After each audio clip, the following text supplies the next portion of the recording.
In today's video, I'm going to teach you how to zoom in and out in Figma using your mouse and the built-in tools. Whether you're new to Figma or just want to sharpen your skills, mastering zoom controls can really enhance your design workflow. So let's get started. First things first, open up a project in Figma. Once your project is on the screen, you might notice that the text or elements seem small and difficult to read. It's a common issue, but luckily an easy one to fix with Figma's zoom capabilities.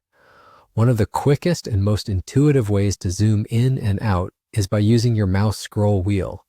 If you're using a Windows machine, simply hold down the Control key. For Mac users, hold down the Command key instead. As you keep the key pressed, scroll up to zoom in. You'll notice how the design elements appear larger and more detailed. If you want to zoom out, just scroll down while keeping the key held.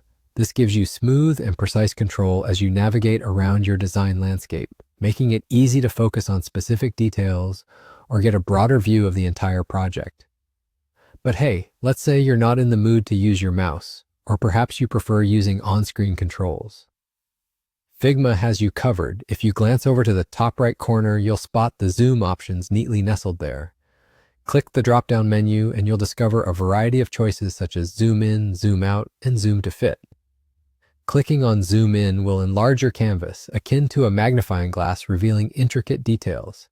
If you click zoom out, the canvas reduces in size, giving you a broader perspective. And when you want your design to fit perfectly within the screen, zoom to fit is your go-to option. It automatically adjusts the view, ensuring you have a comprehensive view of your workspace. Additionally, Figma allows you to manually input a specific zoom percentage.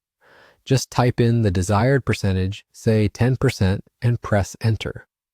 The canvas will adjust to exactly that zoom level, offering precise control over your view.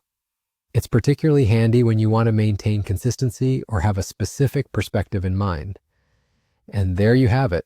You now know multiple ways to zoom in and out in Figma, whether you're using the mouse wheel, exploring the zoom menu, or setting custom zoom percentages. If you found this video helpful, don't forget to give it a thumbs up.